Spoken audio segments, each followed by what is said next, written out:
This is music, and this is Pink Noise.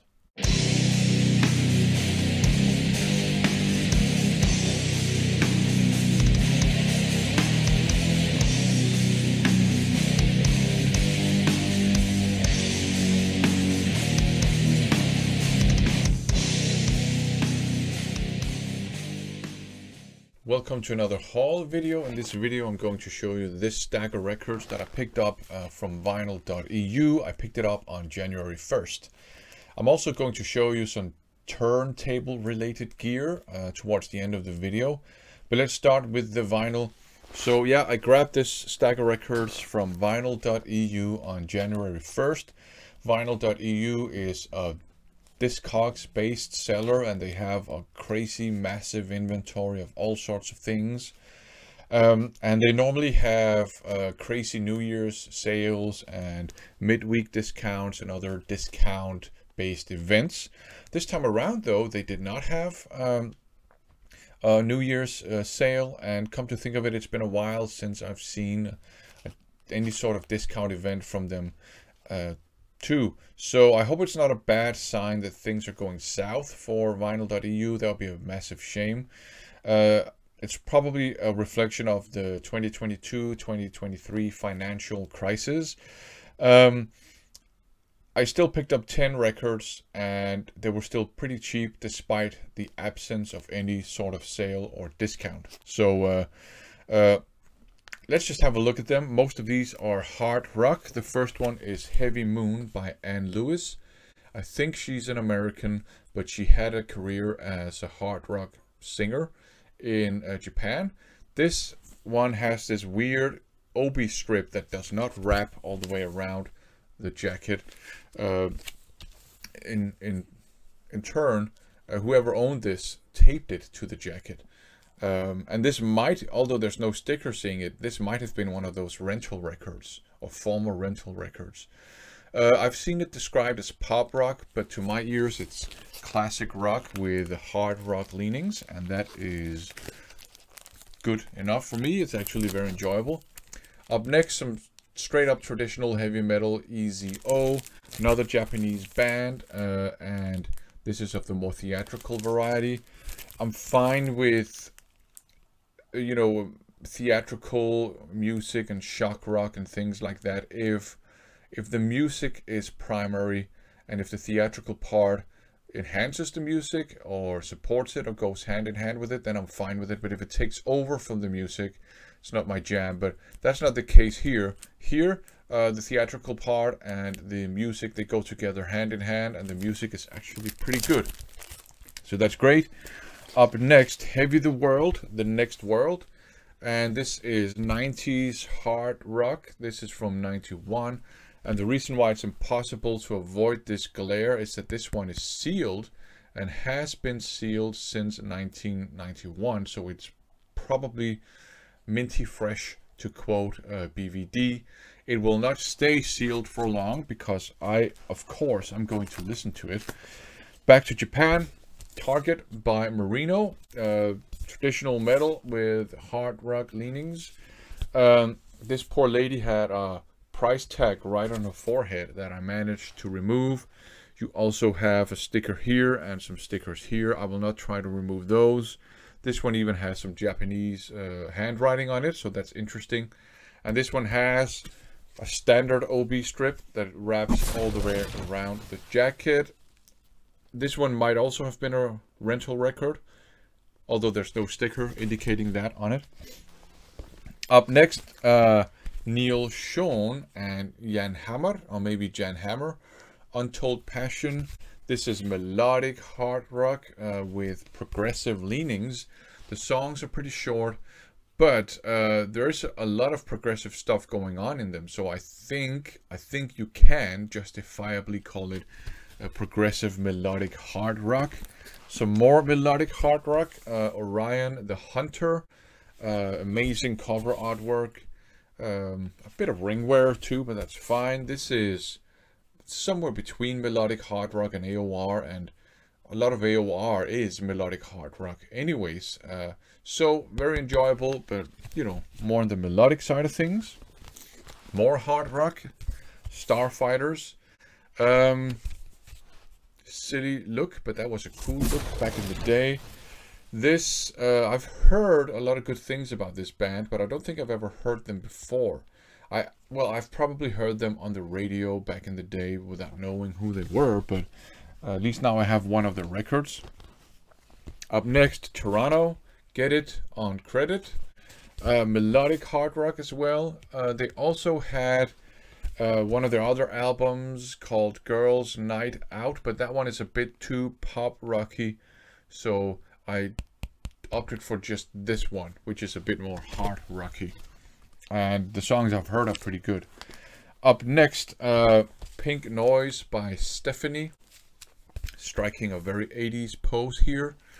Don't let this kind of 80s pop appearance fool you. This is hard rock. It even has some heavy metal leanings.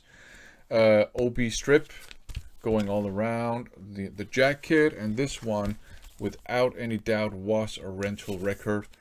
So I think her full name is Steffanie Reiko Borges. She's American, but her mother is Japanese. I think she grew up in Hawaii, and she had a career as a hard rock metal singer in Japan for a while, because this is traditional metal, hard rock, somewhere along those lines. And it's very interesting. Back in the 80s, both in Japan and in the States and also in Europe, when you had a woman fronting a heavy metal hard rock kind of band, and she was like the solo artist, they would often opt for this kind of pop styled cover. Another example of that is Fiona Flanagan's that one album, hard rock album she did. I think she did more albums, but I can remember one where she looks like a Madonna wannabe. It's a pretty good hard rock album.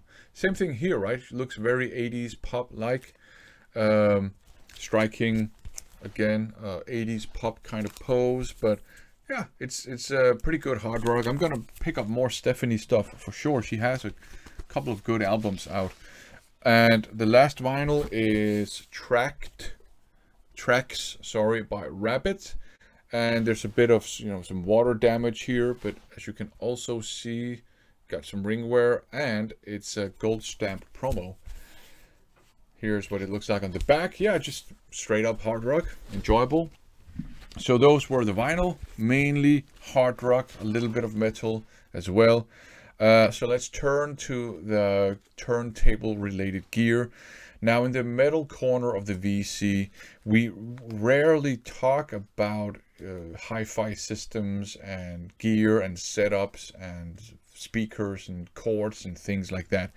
And I think it's because in the metal corner of the vinyl community, it's the music that is the focal point. It's the music we talk about, it's the bands we promote, it's our experiences of listening to music that we share, and all the tech stuff and gear is secondary. And but I do upgrade every now and then my system and buy stuff for it. I rarely show it and talk about it on this channel though, but I decided to make an exception. I'm not an audiophile at all. My ear is not fine-tuned to all those tiny little details that audiophiles seem to pick up on. But I decided to, first of all, try to see if I can use this clamp, to keep down or hold down warped records. I don't know if this will have any influence at all on the sound. At least I don't think I'll be able to pick up any differences in the sound, but hopefully it can hold down and stabilize warped records a little bit to avoid the needle skipping and jumping all over the place. Yeah, I say needle. I know there's some people out there that say you have to call it stylus, but I say needle. I know it's also called a stylus. I don't care. Anyways, let's see if this clamp works at some point if necessary, and if it works, I might upgrade to one of those fancy weights, but if that's not necessary, I won't do it. And then I picked up 3 different types of turntable mats. And again, this has nothing to do with any expectation of any difference in sound. I just wanted some alternatives to my felt one. And I have a pretty good felt one from AM. But I decided to grab some other types of turntable mats just to see if, first of all, to see if there is any difference, maybe in terms of static electricity. I don't expect to be able to pick up any differences in sound, to be perfectly honest. And to also be perfectly honest, the descriptions I've come across on audiophile channels and, you know, audiophile websites, the descriptions of the sound differences that are associated with different types of turntable mats, they make no sense to me. Like, this type of turntable mat creates a more transparent sound, this type of turntable mat a more focused sound, and this type a more warmer sound, and this type of clear. I don't know what's a transparent sound, what's a focused sound. It doesn't make any sense to me. To be perfectly honest, it sounds like people coming up with some words they can use to justify they bought expensive turntable mats. But maybe there are some sound differences. I don't know. I don't expect to be able to pick them up. So in full disclosure, I bought these just to have some alternatives to my felt one, which I'm actually quite happy with. But and I just bought some Analogies. I think it's what it's called. I think it's a German company. Some Analogies ones. They're not high end or anything. So I picked up one made of cork, which is supposed to have a softer sound. I just hope it won't stick to my records. And then I picked up an acrylic one, which is supposed to have a transparent sound. Don't know. And I picked up a leather one, black leather. It's more like a suede one.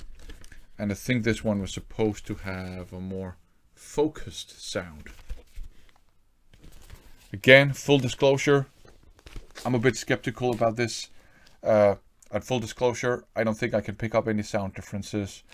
And I just wanted some alternatives. If I can pick up any differences in sound, I'll make a video talking about the magical, transparent, focused, warmer, slightly angled sound I can hear. Whatever. Thanks for watching.